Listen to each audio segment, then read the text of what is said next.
I'm Eric Hauser. I'm 34 years old, originally out of Chicago, Illinois, lived in Wyoming, and now I'm down in South Dakota. Well, my whole family has had a real rough lifestyle. We came here from Chicago and lived in a little shack, and we didn't have a lot. My dad actually did extreme amounts to make sure that we survived, and we still ended up following a path that was horrible.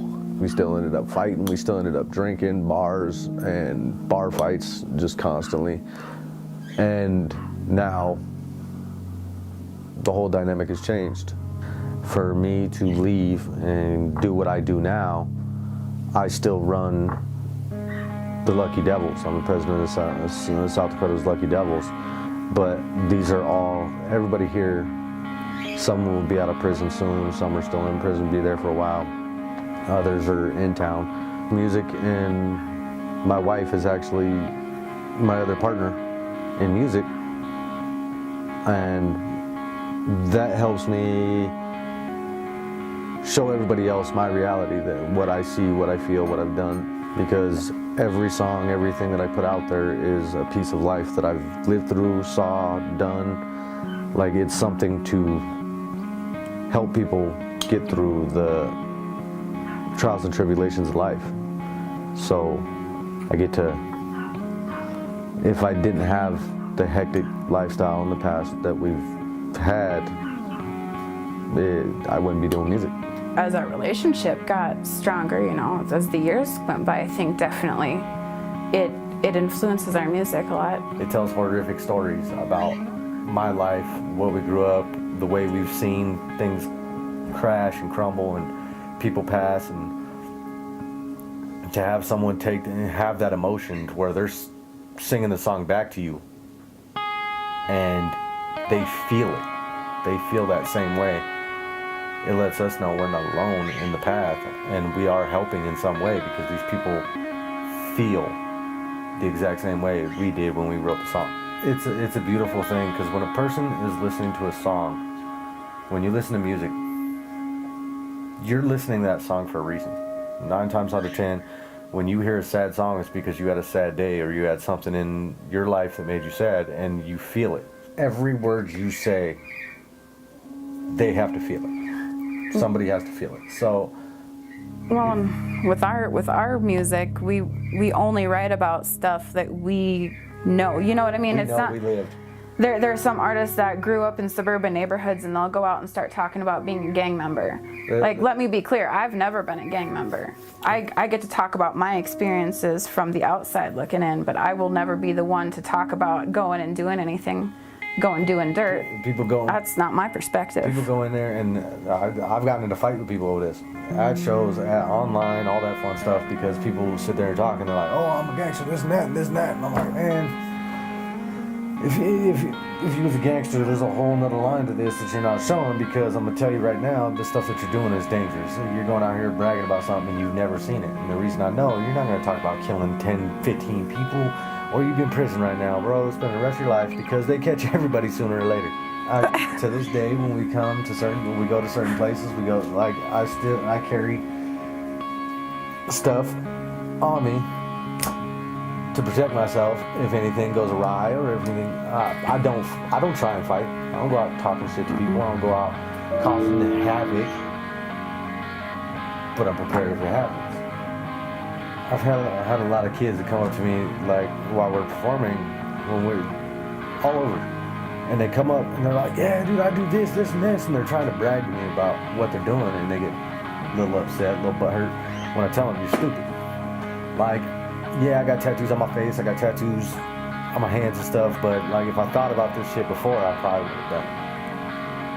Because people got their hard lifestyles, and they think it's going to be easy to get a tattoo on your face. No, that's plain and stupid. You're going to walk into a building, and there's going to have problems with you. I have problems with people. I've walked into a building before to get a job. They already hired me. They hired me over the phone. I walked in the building, the lady looked at me and said, get the fuck out of my building. We were... Like, what? She said, get the fuck out of my building. I said, you hired? No, get out of my building now. Turned around, walked out. We were walking back to our vehicle after going into the clinic for a doctor's appointment because he had this has been years ago now. This was actually when he had less tattoos on his face than he has now. And we were walking back to the car after his doctor's appointment. Someone had just pulled in and parked and gotten out of their vehicle, and as she passed us with her children, she pulled her children to the other side of her while looking over at us, and then she turned around and she made sure to walk her car. Like I was there to jack her shit. But that, I mean, But you got tattoos on your face. It does like the question being asked, does it affect us? Yes, it affects us big because when people come up and brag about the stuff that they do and the way they do it, and I tell them they're stupid, they get butthurt. They get really mad because they're like, well, you was just rapping about this. Yeah, I was telling you a story. I was telling you my story of how I got to where I am today and why I am how I am, how much I changed because of that. Like I got bullet holes, knife wounds, stupid stuff.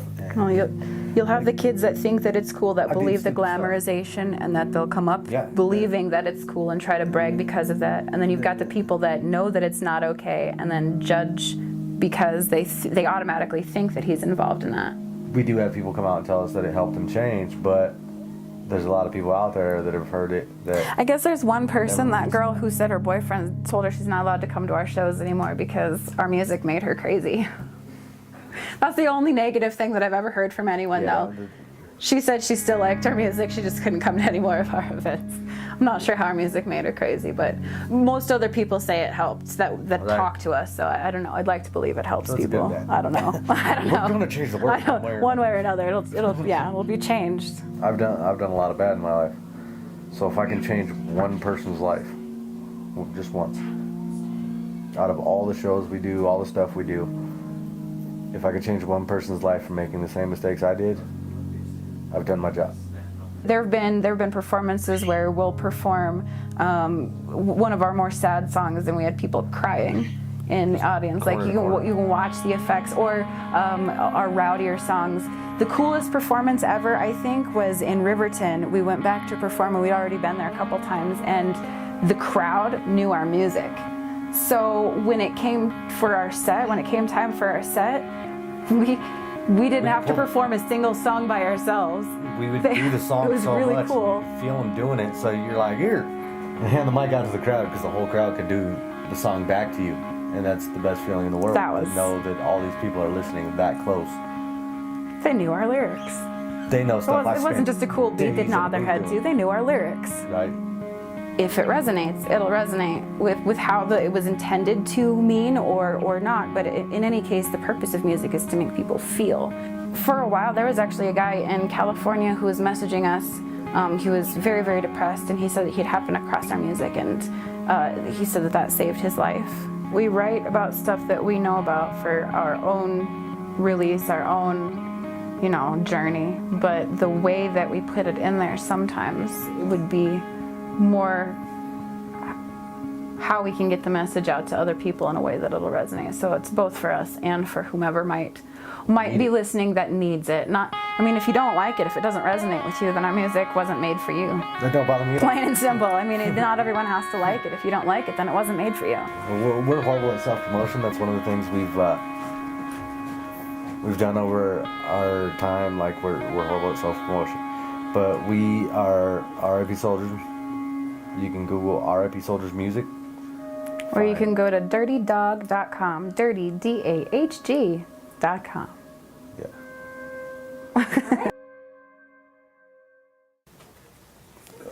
No.